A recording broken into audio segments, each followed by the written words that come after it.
Vandag wil ek jou uitnooi om vir 'n oomblik stil te word. Wat beteken geloof vir jou? Is geloof vir jou sekerheid? Is dit vertroue? Is dit om antwoorde te hê? Of is geloof dalk om aan God vas te hou wanneer jy geen antwoorde het nie? Dink vir 'n oomblik aan iets waar jy tans bid. Iets wat jy graag anders sou wou sien. Iets wat jy nie verstaan nie. Kom ons bring dit nou in stilte voor God.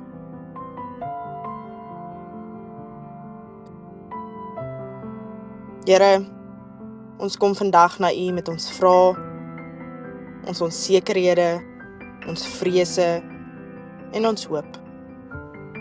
Leer ons wat dit beteken om op U te vertrou. Nie net wanneer die pad duidelik is nie, maar ook wanneer ons nie kan sien waarheen die pad lei nie. Maak ons harte ook nou oop vir U woord. Amen.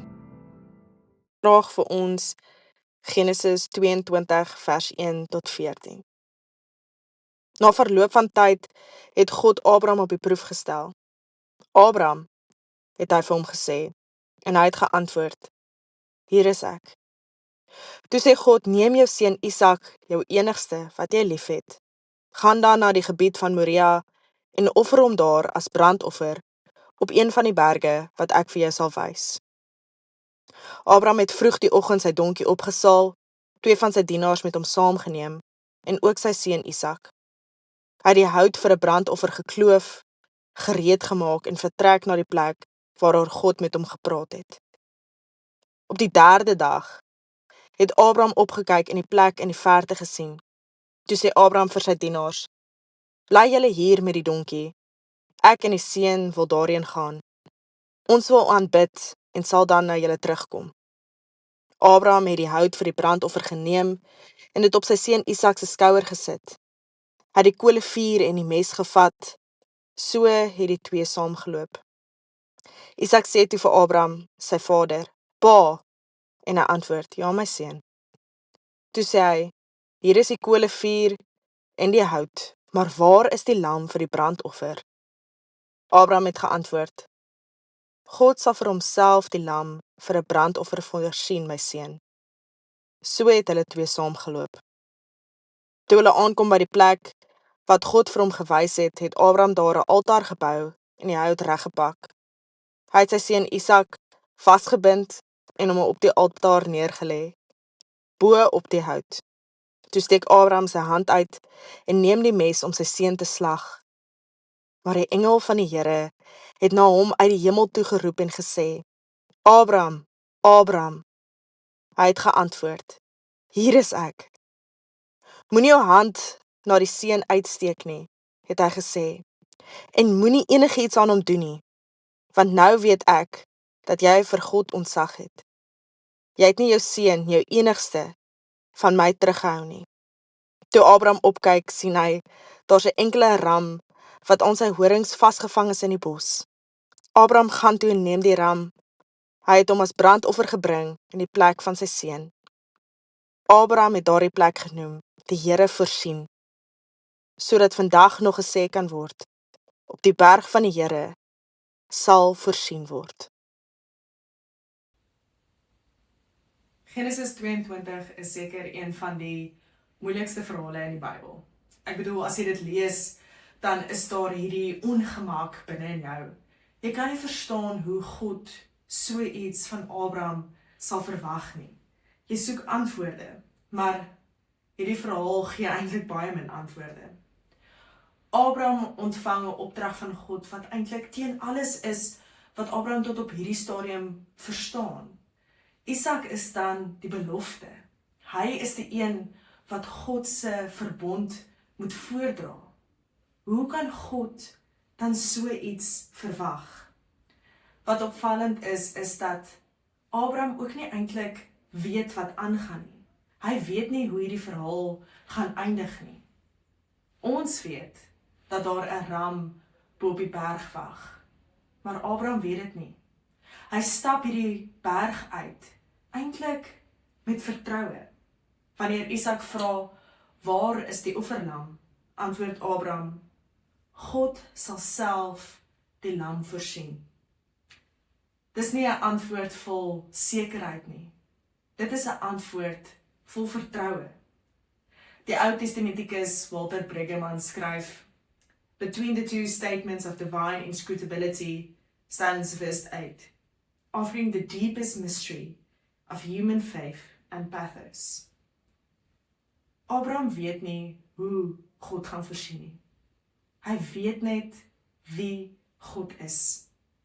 Hy vertrou nie in 'n plan nie, hy vertrou in God. En dalk is dit die hart van geloof. Nie om altyd alles te verstaan nie. Nie om antwoorde op al ons geloofsvrae te hê nie. Maar om te weet dat God sal voorsien, dat God se beloftes gaan nakom. Al kan ons nie sien hoe God dit gaan laat uitwerk nie. Al kan ons nie in die oomblik sien wat God se groter plan is nie. Abraham ontdek uiteindelik wie God is en dat hy sy beloftes hou. Maar eers op God se tyd en nie noodwendig op ons nie. Ek het iets hiervan onlangs beleef toe ons die visrivier gaan stap het. So voor die tyd beplan ons maar nou en ons het gesien dat dit gaan reën. Ons het toe tente saamgevat, net 'n bietjie voorbereiding vir onsself. Ons het net nie geweet hoe baie dit gaan reën nie.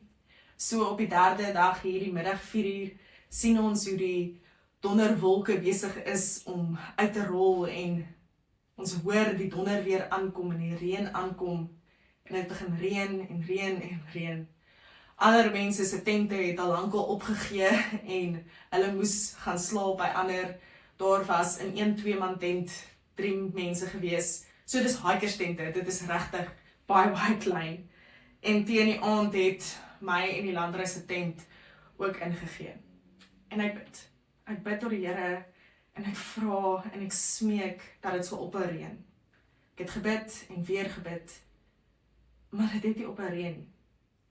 In my hart en in daai oomblik worstel ek met die Here, van ek kon nie verstaan hoekom dit nou so moet gebeur nie, en daar gaan soveel dinge deur my gedagtes. Ek dink ook aan mense byvoorbeeld in die Kaapse weer en die Kaapse winter, wat buite moet slaap, hawelose mense, en ek dink aan hulle, en hoe kan ek nou verwag van God, dat dit net moet ophou reën, want tog is dit my gebed, my geloof word getoets.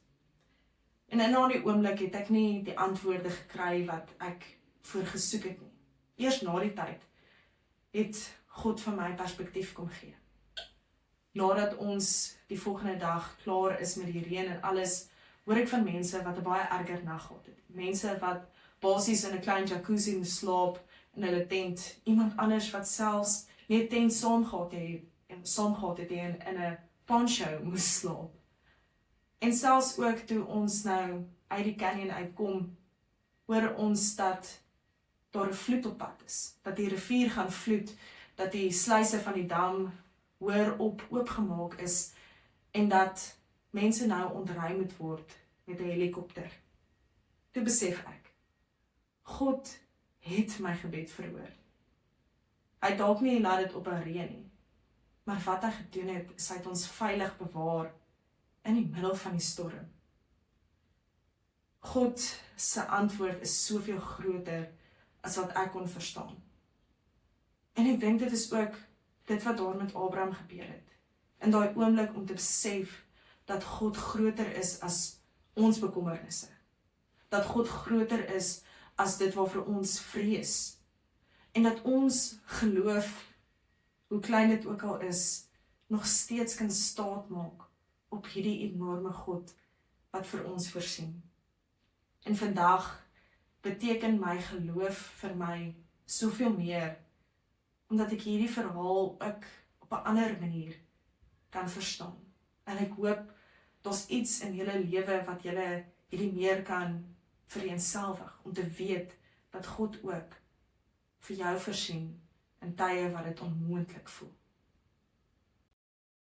Miskien staan jy vandag ook op jou eie Moriaberg Miskien wag jy vir antwoorde. Miskien bid jy al lank vir iets wat nog nie gebeur het nie. Die uitnodiging van Genesis 22 is nie dat ons alles moet verstaan nie. Die uitnodiging is om die God te vertrou wat voorsien. Die God wat sien. Die God wat reeds by die einde van die pad staan terwyl ons nog die berg uitklim. Here, leer ons om U te vertrou wanneer ons nie verstaan nie. Gee ons die geloof om aan U vas te hou wanneer die nag lank voel. Help ons om te onthou dat U voorsien, selfs wanneer ons dit nog nie kan sien nie. Ons bid dit in Jesus se naam. Amen. Ek wil nog net so 'n paar oomblikke vat om 'n paar afkondigings met julle te deel. So eerstens ons Vrouedag wat op 15 Augustus is. Julle, ek dink regtig dit gaan so 'n lekker geleentheid wees. Ek sien uit om Nicole se getuienis te hoor, haar storie. Dit is iets besonders. So kom deel saam, gaan koop kaartjies by die kantoor en ja, dit gaan regtig baie goed wees. Dan sal julle sien hier's die volgende kerkraadslede wat benoem is. JP, Lynn, Desiree en Morney. Ons bid vir hulle ook in hulle besluitnemingsproses. Dan natuurlik is ons nou besig met ons wintermark, so kom kuier saam, kom koop 'n paar goedjies, kom eet saam. Dit is soos gewoonlik so 'n lekker geleentheid. En dan indien julle wil dankoffers gee, hier is die SnapScan kode. Julle moet 'n baie mooi dag verder hê. Dankie.